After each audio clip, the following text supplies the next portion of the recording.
The ocean always sounded different at night in Kings Hollow. Less like waves, more like breathing.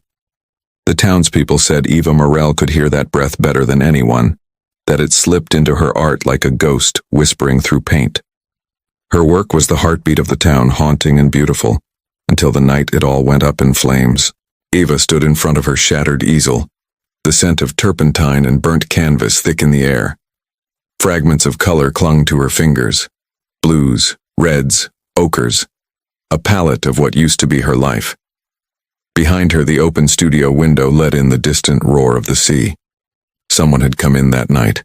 Someone had taken everything she'd spent a year creating and left her with nothing but ash. Julian's voice broke the silence. "Eva," he said softly from the doorway, "you should have locked the studio." He stood there in his tailored coat, looking more like a man posing for a photograph than one facing his wife's ruin. The faintest smirk touched his lips, not out of cruelty, but something colder. Detachment. She didn't turn. "They were all ready," she whispered. "Every piece, every—" Her breath caught. "Who would do this?" "People talk," Julian replied, stepping closer. "Maybe someone wanted to make a statement. You've been difficult lately, reclusive." Eva finally turned toward him, eyes red from the smoke and something deeper. "Difficult? My work was everything." He shrugged. "And now it's gone. Maybe that's a sign." The words hung in the air like a verdict. Days passed. The investigation was brief, almost perfunctory. No forced entry, no witnesses. Just the remnants of oil and lighter fluid that clung to the wood like fingerprints that refused to exist. Eva told the police she had locked the door. Julian told them she often forgot things. They believed him. Her friends stopped calling after the first week. They'd always admired her from a distance, the enigmatic woman in the white cottage on the cliff. Now they whispered about breakdowns, about genius tipping into madness. Only Eva stayed silent, sitting by her cracked studio window, sketchbook open, pencil unmoving. At night she dreamt of fire. In her sleep, she saw herself standing in front of the burning canvases, watching faces twist in the smoke. Faces she'd painted, faces she'd loved. By the third week, she stopped dreaming altogether. Julian returned to his routines, lectures at the Art Institute, reviews for the magazine, wine with colleagues who found him charmingly tragic. "My wife," he'd sigh. "She's been struggling." He said it like a confession he knew would earn sympathy, not suspicion. At home, Eva spoke less. She began to paint again, though she hid the canvases in the attic, away from Julian's eyes. The colors were different now. Stark, fractured lines, splashes of crimson and gray. No soft portraits or seascapes. Just lines. Endless, chaotic lines that cut across each other like wounds. She named the first piece, Silence. Each night she painted another. She worked in secret, light from a single lamp tracing shadows across her face. Sometimes she'd catch her reflection in the mirror across the room. Pale skin, hollow cheeks, eyes too dark. She would stare at herself until her vision blurred. Once, she whispered to that reflection, "Tell me what's real." Julian noticed the changes but didn't ask. He preferred to observe, the way a critic dissects a subject rather than saves it. He found her sketchbook one morning, half hidden beneath the bed. Inside, page after page of women's faces, all identical, all hollow-eyed. One sketch caught his attention. A man's face, his own, smeared with red across the mouth. That evening at dinner, he brought it up casually. "Interesting work you've been doing lately," he said. "A bit obsessive." Eva froze mid-bite. "You went through my things?" He smiled thinly. "You left them out." "I left them hidden," she snapped. Her voice cracked the calm air between them. "Why can't you just let me be?" "Because, darling," he said, pouring himself wine, "you're falling apart, and when artists fall apart, they take everything down with them." Later that night, Eva sat in her studio alone. The burned wall still carried the faint scent of smoke, like the ghost of what had been taken. She picked up her brush and began painting. Not a landscape, not a portrait, but a mirror. The canvas filled with sharp edges of light and shadow like fractured glass. Her voice trembled as she spoke to herself. If no one sees me clearly, I'll paint the truth myself. By dawn, the painting was done. A reflection of a woman standing before her own image, reaching out with paint-smeared hands. Across the bottom, she wrote a single phrase in crimson oil, "Lines of truth." It was the first in a series she never intended anyone to see. Weeks turned to months. Julian's praise of other artists grew louder, his disdain for Eva quieter but sharper. He criticized her obsession with introspection, calling it self-pity masked as art. When guests came, he made sure to mention her condition. Eva began keeping notes in a small leather-bound journal. Thoughts, suspicions, sketches. Each entry was dated, meticulous, as if she were documenting not just her life but her descent. She wrote about the sound of footsteps outside her studio window at night, about the missing keys, about the way Julian's cologne lingered in the hall long after he was gone. One entry simply read, "He wants me quiet." Winter fell over Kings Hollow. The ocean's breath turned cold, sharp. The house grew silent except for the creak of wood and the scratching of Eva's pencil at midnight. She rarely saw Julian now. He stayed out late, claiming work, always returning smelling faintly of perfume that wasn't hers. Eva no longer confronted him. Instead, she painted. The lines on her canvases became cleaner, more deliberate, almost like confessions. She painted what she couldn't say, what she couldn't prove. And always she ended each one with that same crimson streak. One night, as the wind howled outside, she stood before her newest work, a portrait of a faceless woman surrounded by shadows. She dipped her brush, drew one final line across the figure's throat and whispered, "This is the last one. Before I start telling the truth." She didn't know yet that someone was watching from the doorway, silent as the sea. The brush slipped from her fingers, landing soundlessly on the wooden floor. Outside, the tide pulled in, steady, relentless, as the darkness in Kings Hollow deepened. The ocean murmured outside the window the same way it always had, and steady, indifferent. But Eva felt something shift in its rhythm. Since the night she began her Lines of Truth series, silence no longer felt empty. It felt occupied. The studio that once pulsed with creation now breathed with something unseen. At first it was small things. Brushes moved from where she'd left them. A palette knife placed neatly on the opposite table. One morning she found a faint red streak slashed across a canvas she swore she hadn't touched. It was almost deliberate, too clean to be accidental. She stared at it for hours, tracing its edges with trembling fingers. "It's just me," she whispered. "It has to be." But even as she said it, the sound of faint movement echoed from upstairs, a floorboard creaking in rhythm like footsteps pacing above. Julian was away in the city that week for an art review panel, or so he said. Eva began locking her studio at night, sliding the bolt across twice, sometimes 3 times before she could sleep. But every morning, something was different. Once, the curtains were drawn, though she always left them open for the dawn light. Another time, the smell of turpentine lingered even though her brushes were clean. One evening she found one of her old portraits, a self-portrait she'd painted years ago back when she was happy, lying face down on the floor, a smear of red across its cheek. It looked almost like blood. That was when the whispers began.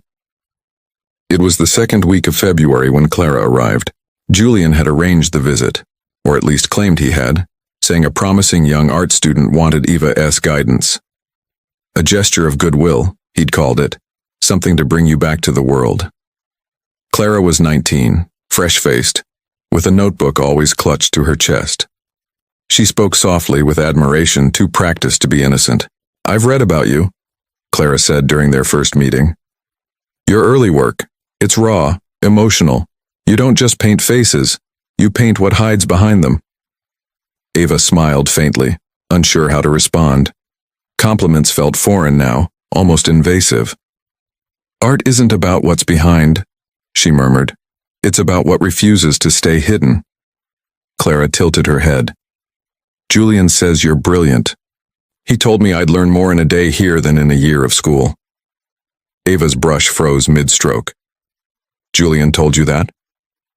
Yes. Clara's smile deepened, eyes glinting with something unreadable. He said you were different. In the days that followed, Clara became a fixture in the studio. She watched Eva work, offering quiet observations and sketching in her notebook when Eva wasn't looking. Sometimes Eva would catch her glancing at her phone, typing quickly, a small smile curving her lips. Julian returned from the city and spent longer hours downstairs in the library, supposedly reviewing articles. But Eva began to hear low voices drifting through the vents, his and another's. Once she could have sworn she heard Clara's laugh. Soft, melodic, far too familiar. The next morning, Clara arrived wearing a scarf Eva had seen before. Red silk, patterned with black feathers. Julian's.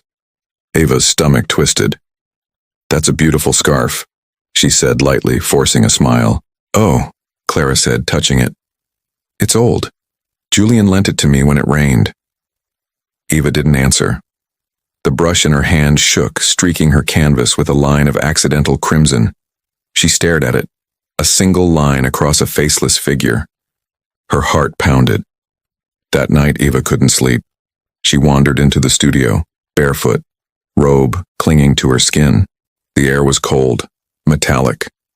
The moonlight spilled across the floorboards like a blade.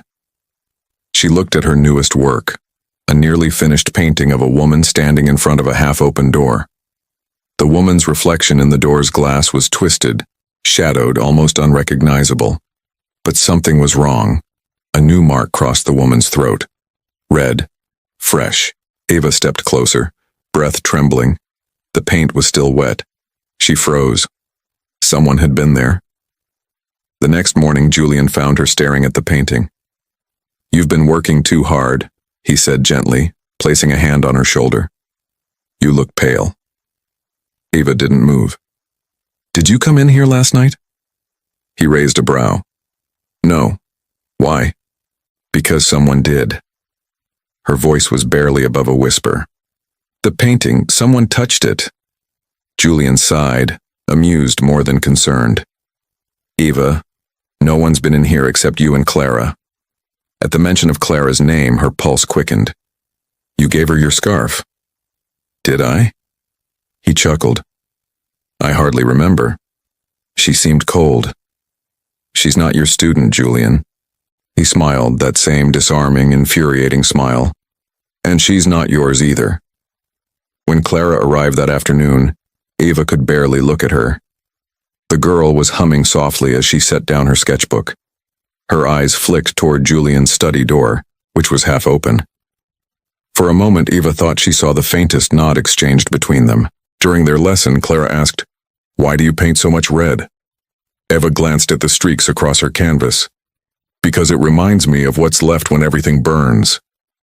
Clara looked puzzled but didn't ask again. By evening, the wind howled through King's Hollow.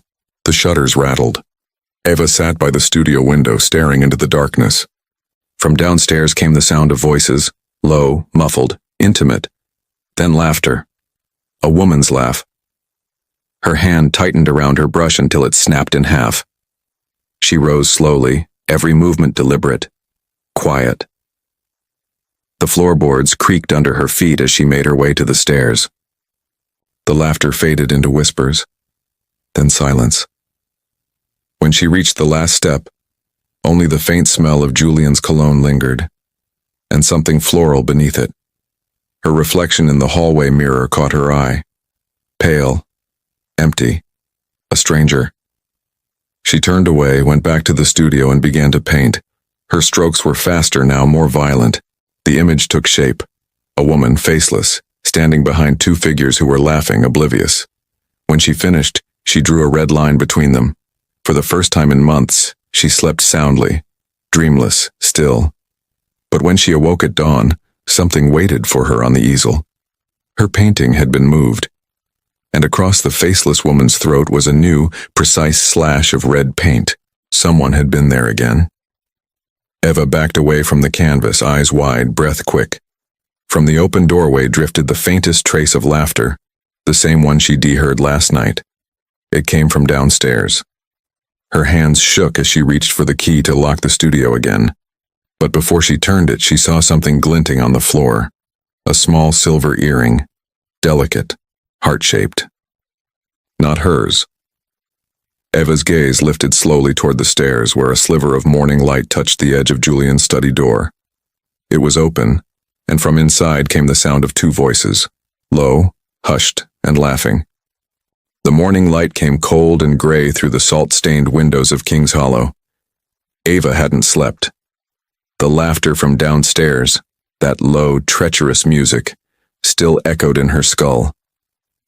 Julian was gone when she woke, his side of the bed untouched, perfectly made as though he'd never returned at all. In the stillness, the house seemed to hum with secrets. Every creak in the wood, every flicker of shadow felt like a whisper she wasn't meant to hear. She moved through the hallway like someone walking through the remnants of a dream. In the study, the smell of smoke lingered. Not from a fireplace. They hadn't lit one in weeks, but from something more deliberate. A corner of paper jutted from the small bin near Julian's desk, blackened at the edges. Eva hesitated, then reached for it. The ash crumbled under her fingertips, leaving gray smudges on her skin. The paper was a letter, half burned, its ink smeared but legible in places. My dearest Julian, I keep thinking about that night. How wrong it was and how I'd do it again. She doesn't deserve. The rest was gone, charred away, but one phrase at the bottom remained, unscathed, almost mocking in its clarity. Yours always, Clara. Eva's pulse roared in her ears. For a long moment she simply stared, trying to breathe. The world tilted, her paintings, her marriage, her sanity. Everything she thought she still held together cracked in that instant. When she finally moved, it wasn't with panic. It was with precision. Julian came home that evening to the sound of rain striking the roof. He found Eva sitting at the kitchen table, the half-burned letter laid out like evidence. A single candle burned between them. She didn't speak until he poured himself a drink. Where were you last night? He didn't look up. Working. Working, she repeated. With Clara? His hand froze midair. Excuse me? You heard me. Her voice was steady, almost eerily calm. I found her letter, Julian, half-burned, addressed to you. He set the glass down. You've been going through my things again. I've been finding what you hide. Julian laughed softly, that same practiced, disbelieving tone he used when dismissing an absurd critique. Eva, listen to yourself. You're turning your imagination into evidence. You've always done this. Seen ghosts in shadows, monsters in brushstrokes. She pushed the paper toward him. Read it. He didn't. You're not well. Don't you dare say that. Then stop acting like it. Something in her snapped. The chair scraped back sharply. She's been here. I can smell her perfume. I saw her wearing your scarf. Maybe she borrowed it. Borrowed it? Eva's voice rose. Borrowed my husband too? Julian slammed his hand on the table, the candle flickering wildly. Enough. This obsession, this jealousy, it's killing you. Not as fast as you are, she hissed. For a moment the room went utterly silent except for the rain. Then Julian turned away, muttering under his breath. You're pathetic. Eva's hand trembled as she lifted the candle and hurled it. It hit the far wall, wax splattering across a framed photograph of the two of them, laughing, younger, untouched by the poison that now filled the room. Julian's voice cut through the silence. You need help. She stared at him, chest heaving. I needed honesty. He shook his head, disgusted, and left the kitchen without another word. The front door slammed. Eva stood there shaking, surrounded by the flickering remains of her composure. Hours later, she locked herself in the studio. The storm outside raged like something alive, hurling salt and wind against the windows. Inside, the lamp's glow trembled over her canvases, dozens of them, crowding the walls, their faceless figures seeming to watch her. She dropped to her knees beside an unfinished painting of a storm, the sea twisting beneath a blood-red sky. Her tears hit the canvas, leaving small circular stains that spread like bruises. Her whispers filled the air, soft and broken. He did this. He took her. He took everything. The walls pressed closer. The smell of turpentine mingled with her tears. She picked up her brush and dragged it across the wet canvas in furious strokes, red over blue, then black. The storm swallowed itself. When exhaustion finally overtook her, she slumped beside the easel, trembling. In the dark, her mind replayed every glance, every smirk, every missing hour. And beneath it all, Clara's laughter, bright, cruel, unforgettable. Morning came cold and gray again. The storm passed, but leaving the air thick with damp salt. Ava rose slowly, her body heavy, her head pounding. Julian hadn't come home. Or maybe he had, his coat hung by the door still wet. She moved through the house like a ghost, avoiding mirrors. Every reflection looked like accusation. In the study, sunlight glinted on the edge of the desk, something small and metallic wedged between the drawers. She crouched, pulling it free. A letter opener, thin and sharp, stained faintly with soot. Her heart began to race. She knelt and looked closer at the floor beneath the desk. The rug had been shifted slightly, a corner folded up. Beneath it, a scrap of paper. She tugged it free, careful not to tear it. The missing half of the letter. From her. You said soon, Julian. You promised me soon. You said she wouldn't notice if we... The words bled into scorched edges, but it was enough. More than enough. As she stood, something else slid out from under the desk. A small photograph, face down. She picked it up with shaking hands. When she turned it over, her breath caught. Clara, wearing Ava's paint-stained robe, standing in the studio, smiling, one hand resting on the easel. The easel where Ava had painted lines of truth. Her robe, her sanctuary, her violation. Ava dropped the photo, clutching the desk to steady herself. The sound of her own heartbeat filled her ears. For a moment she couldn't tell if she was breathing or drowning. Then something broke inside her. Not loud, not violent, just a quiet, decisive snap. She gathered the two halves of the letter and pressed them together, her fingers smudging the soot, making the words whole again. Her lips moved soundlessly, reading the sentences over and over until they blurred. Outside, the waves struck the cliffs. Inside, a different storm gathered. When Julian returned that evening, he found the house spotless, unnervingly so. The dishes washed, the windows open, the scent of salt and paint everywhere. Ava? He called. No answer. He found her in the studio, back to him, brush in hand. The canvas before her was new, blank except for one red stroke that curved across it like a wound. Ava, he said softly. We need to talk. Without turning, she replied, We already have. About Clara? Don't say her name. He exhaled, frustrated. You're making this into something it's not. Slowly, Eva turned. Her eyes were calm, empty, almost peaceful. No, Julian, you did. For the first time, his confidence faltered. There was something in her tone, not anger, not hysteria, but finality. She looked down at her paintbrush, red dripping from its tip, and whispered, It's all lines, isn't it? Between love and lies, between truth and ruin. He took a step back. Eva. But she only smiled, a small, sorrowful curve of her lips. I'm just learning where to draw mine. That night, the waves crashed louder than ever against the cliffs of King's Hollow. Inside the studio, the light burned until dawn. By morning, Julian's voice could be heard downstairs, calm, measured as he spoke to someone on the phone. Ava didn't listen. She sat before her storm painting, now complete, staring at the black sea and the crimson sky. She'd found the truth, but she wasn't done with it yet. End of Chapter 3. Transition to Chapter 4. The line she crossed. As Ava's sanity splinters and her obsession turns into action, She invites Clara to her studio for a final lesson. The truth will no longer stay on the canvas. The next moments unfolded like a fever dream. Ava moved to her easel, pulling a fresh canvas into the light. Her brush dipped into crimson, the paint thick and wet. She began to paint, fast, almost violently. Lines, curves, the rough outline of Clara's face emerging in frantic strokes. Clara tried to speak, but the atmosphere had changed. The studio was heavy with something electric, unstable.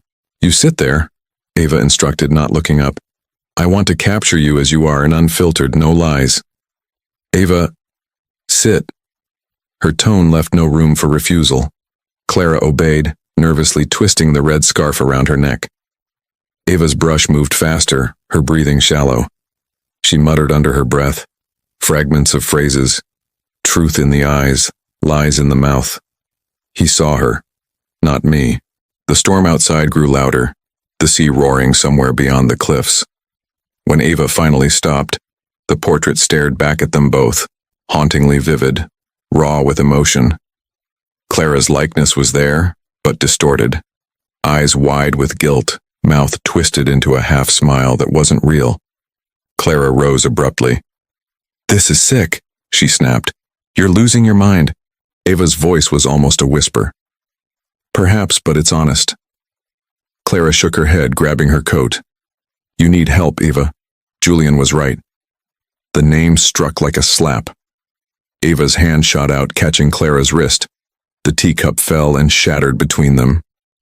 "I loved him," Ava said, tears glistening in her eyes. "I gave him everything, and you—" Clara wrenched free. "He never wanted your love. He wanted your pain. That's what makes you interesting." The words hit harder than any blow. Ava stood frozen as Clara stormed toward the door. The storm's reflection flashed in the window, red lightning streaking the sky. Something in Ava's mind snapped, quietly, decisively. She reached for the palette knife resting beside her brushes. Her hand trembled as she stared at its thin, gleaming edge. The room was filled with the hiss of rain, the rhythm of her breathing, the ghost of Clara's laughter. Then, silence. When Julian returned that evening, the house was dark except for the faint light seeping from under the studio door. "Eva," he called. No answer. He turned the knob, but the door was locked. A strange smell hung in the air. Turpentine, metal, and something faintly sweet. "Ava!" He pounded on the door, panic rising. When he finally forced it open, his breath caught. Two canvases stood side by side on the easel, both unfinished. One was Clara, her portrait slashed clean through by a single red line. The other was himself, his eyes hollow, mouth painted in silence, and beneath them written faintly in dripping red paint, "Truth divides." Julian stumbled back, the weight of realization pressing against his chest.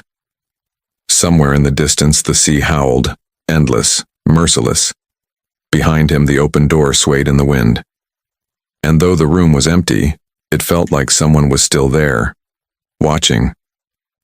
The storm had passed by morning, but King's Hollow still smelled of rain, metallic, heavy, and restless.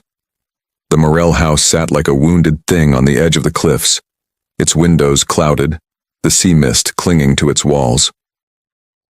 Detective Mara Voss stepped out of her car, the sound of gravel crunching beneath her boots. She wasn't new to tragedy. 15 years in the homicide unit had stripped sentiment from her tone. But there was something about this house that hummed differently. The quiet wasn't emptiness, it was containment. Julian Morrell met her at the door.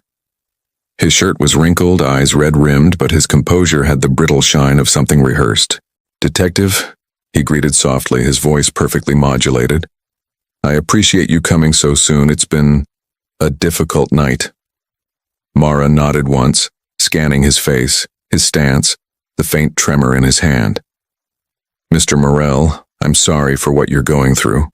I'd like to ask you a few questions about your wife's disappearance." "Disappearance?" he echoed, forcing a sad smile. "You mean her breakdown? She's unstable, Detective, has been for years. The doctors warned she might do something drastic." "Drastic?" He exhaled heavily, stepping aside to let her in. She's an artist. They feel everything too deeply.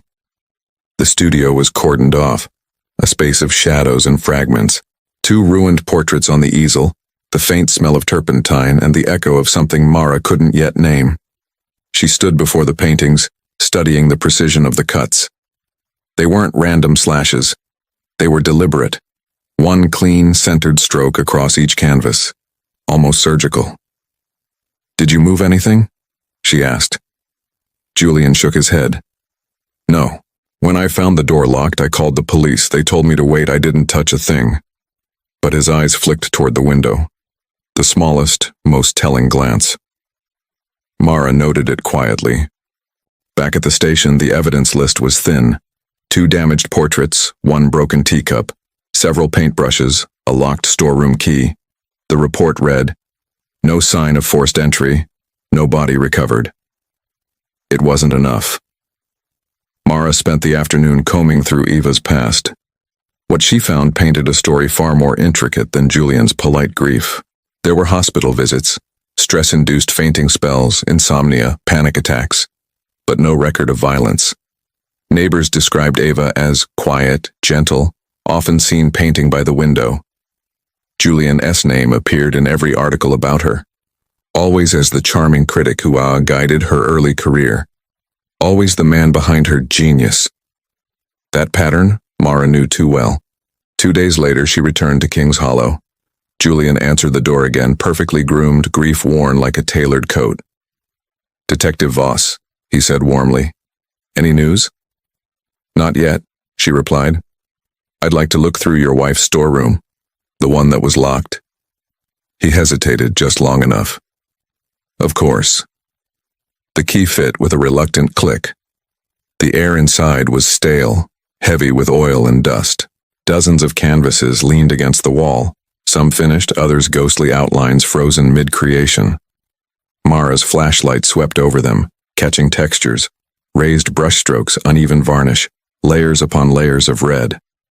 And then, in the far corner, she saw it. A massive canvas covered by a linen sheet. She approached slowly. "What's this one?" Julian's voice wavered. "One of her last works, I think. She called it something like The Frame, or..." Mara pulled the sheet away. "The Confession Frame." The title was scratched into the paint at the bottom. 3 figures filled the canvas. At first glance, it was a chaotic swirl of gray and crimson, but the longer she stared, the clearer it became. Julian, Clara, and Eva, their forms intertwined by fine red threads stretching across the composition. Each figure's expression was ambiguous. Love, despair, accusation, all blending into one. Mara felt her breath catch. The realism was haunting. Eva's eyes seemed to follow her, shimmering with something close to defiance. "Beautiful, isn't it?" Julian murmured behind her. "But disturbing, too. That was her gift, turning pain into beauty." Mara turned to him. "When was this painted?" "I'm not sure. She worked at odd hours. I stayed out of her way." He smiled faintly, but it didn't reach his eyes. Later that evening, the painting was transferred to the forensics lab. Mara stood with technician Lee, watching as ultraviolet light washed over the surface. "Anything unusual?" she asked. Lee frowned. "Plenty of organic material under the pigment layers, mostly oils, but..." He paused. "What? Look here." He adjusted the lamp, and faint beneath the thick brushstrokes under the layers of crimson and gray, something shimmered darkly. Not paint, not entirely. Lee's voice lowered. "These streaks, they fluoresce like blood. Human." Mara's pulse quickened. "How old?" "Hard to say. Mixed with oil medium. Could be days." She stared at the canvas, at the threads connecting the figures.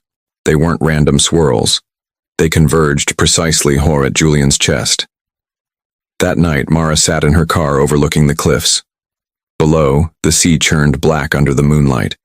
She replayed Julian's words, his ease, his perfectly measured grief. She thought of Eva's final message, "Truth divides," and of the 2 slashed portraits, Clara and Julian, 2 halves of a secret There had been no portrait of herself, until now. The confession frame was her last one, and it wasn't just art, it was testimony. The next morning, Mara brought Julian in for formal questioning. He didn't resist. "Detective," he said smoothly, taking his seat, "I understand you're just doing your job, but this witch hunt won't bring her back." "Back from where?" He blinked. "From wherever she ran to. Eva had a habit of disappearing when overwhelmed." Mara slid a photograph across the table, the UV scan of the confession frame. "Recognize this?" Julian's jaw tightened. "It's her painting." "Interesting, isn't it?" Mara said softly. "The way the red threads all lead back to you. Almost like she was tracing something. Maybe guilt, maybe truth." Julian's expression flickered. "You think that means something? She was delusional." "Maybe, but delusions don't bleed." He froze. Mara leaned forward. "Forensics found traces of human blood beneath the paint, mixed into the pigment." Silence. Then Julian laughed, sharp, nervous. "You can't possibly believe she—" "Tell me, Mr. Morrell," Mara interrupted. "Was Clara's blood the pigment? Or Eva's?" His face drained of color. After he left, Mara returned once more to the painting. Under the forensic lights, the image shifted again, the red threads gleaming faintly. She noticed, for the first time, the outline of something faintly sketched in the corner. A door. A hidden frame within the frame. Her heart thudded. Eva wasn't just painting confession. She was leaving direction. A map. She turned to the technician. "Run another scan. Focus on that lower section." As the light swept the surface, words emerged in the underpainting. Faint, but legible. "Find the final line." Mara exhaled slowly, a chill running through her. Eva hadn't vanished. She had finished something. The winter wind had stripped King's Hollow bare. Even the sea seemed quieter now, no longer raging, just murmuring beneath the cliffs like a memory trying to fade. Detective Mara Voss parked outside the county detention center, the same way she had countless times before, but today the air felt different, heavier, colder, final. Eva Morrell was dead. It had been 3 months since her arrest, 3 months since the confession frame led investigators to the shallow grave behind the Morrell estate. The remains were later identified as Clara's. Julian's testimony, smooth as always, had painted Eva as the sole architect of tragedy, an unwell woman trapped in her own illusions. The court believed him. Until today. Mara walked down the sterile hallway, the sound of her boots echoing against the concrete. The guard who escorted her avoided eye contact. "Happened last night," he muttered. "About midnight.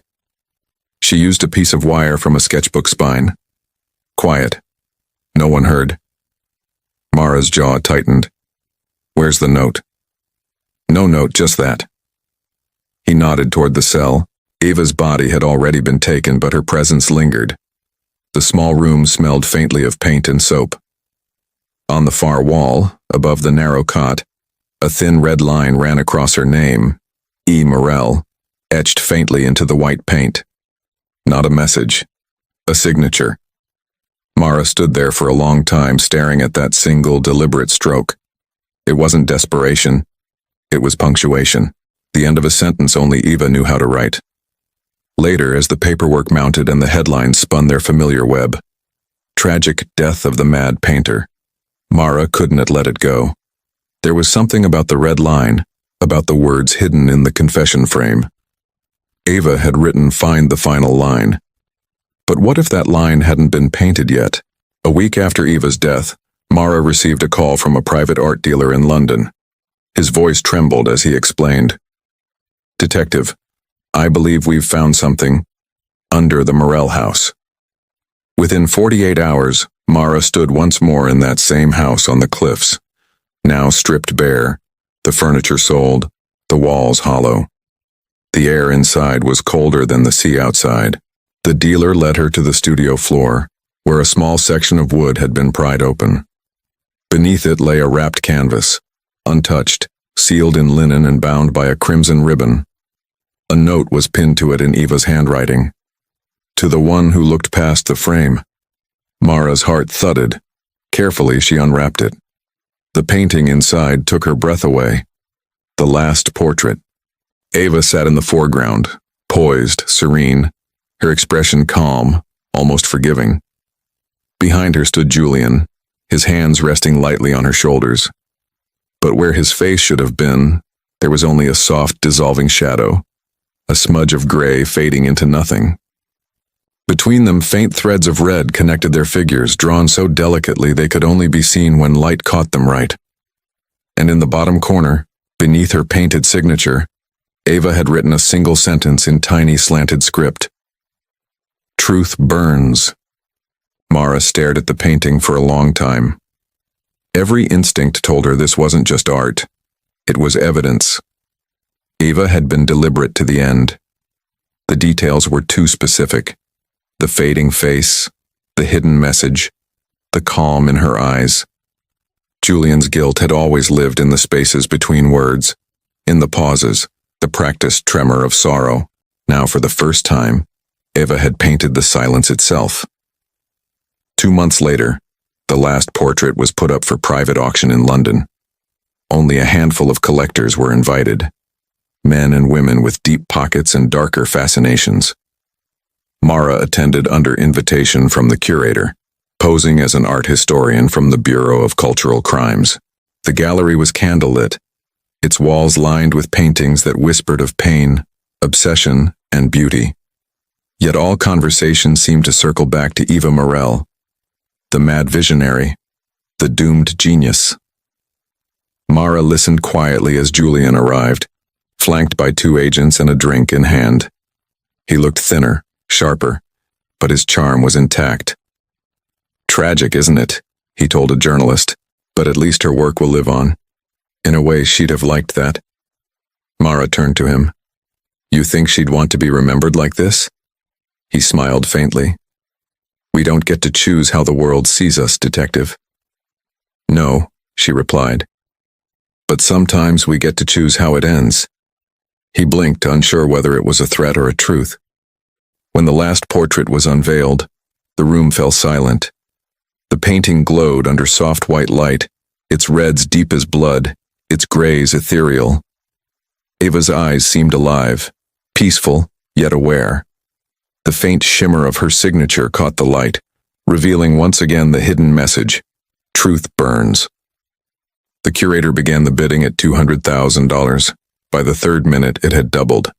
Julian raised his paddle calmly, smiling, owning her even in death. Then, just as the final bid echoed through the room, the gallery lights flickered. Once, twice, and the last portrait began to change. Under the shifting light, a new layer of pigment emerged, invisible under normal conditions but now glowing faintly, like fire beneath ash. A second set of words appeared, written faintly across Julian's dissolving silhouette. Justice finds its flame. The audience gasped. Julian's face went white. Mara didn't move. She simply watched him, and saw, for the first time, fear. Real fear. That night, the gallery owner swore the phenomenon was caused by the heating lamps reacting with a certain kind of oil Eva used. But Mara knew better. Eva had planned it, a confession painted in light, waiting for the right moment to reveal itself. Julian left the auction early, pale and trembling. 2 weeks later, he was dead. A fire consumed his London townhouse in the middle of the night. The report called it an electrical fault, but Mara had seen enough fire scenes to know the difference between chance and intention. The flames had started in his study, the same room where he kept Eva's diaries, her letters, and the remaining sketches from Lines of Truth. All gone. All except one. Mara visited the site the following morning. The house was a blackened shell, windows melted, air thick with ash and smoke. Amid the wreckage, she found a single piece of charred canvas pinned to the wall. The edges were burned, but one line of text survived, written in Eva's unmistakable hand. The line divides and delivers. Mara traced the words with her gloved hand, her throat tightening. The press would call Julian's death a coincidence. The art world would call it poetic. Mara called it balance. Weeks later, she stood once more in the King's Hollow Museum, where the last portrait had been donated posthumously. Tourists lingered before it, whispering, awed. Some saw sadness, others redemption, but Mara saw something else. A final message only someone who had looked past the frame could understand. She leaned closer. Under the varnish, faint but visible in the right angle of light, a hair-thin line crossed Eva's throat in the painting. Not slashed, drawn, delicate, almost invisible. The final line. Eva had not painted her own end. She had painted his. Outside, the sea roared against the cliffs, the same song it had sung the night everything began. Mara stepped out into the gray light, her coat whipping in the wind. Eva Morrell's story had ended. Yes, but it had ended her way. Not in silence, not in madness, in precision. The final narration, if there had been one, would have read like truth whispered through paint and flame. Sometimes justice isn't written in law or words, sometimes it's drawn, one red line at a time.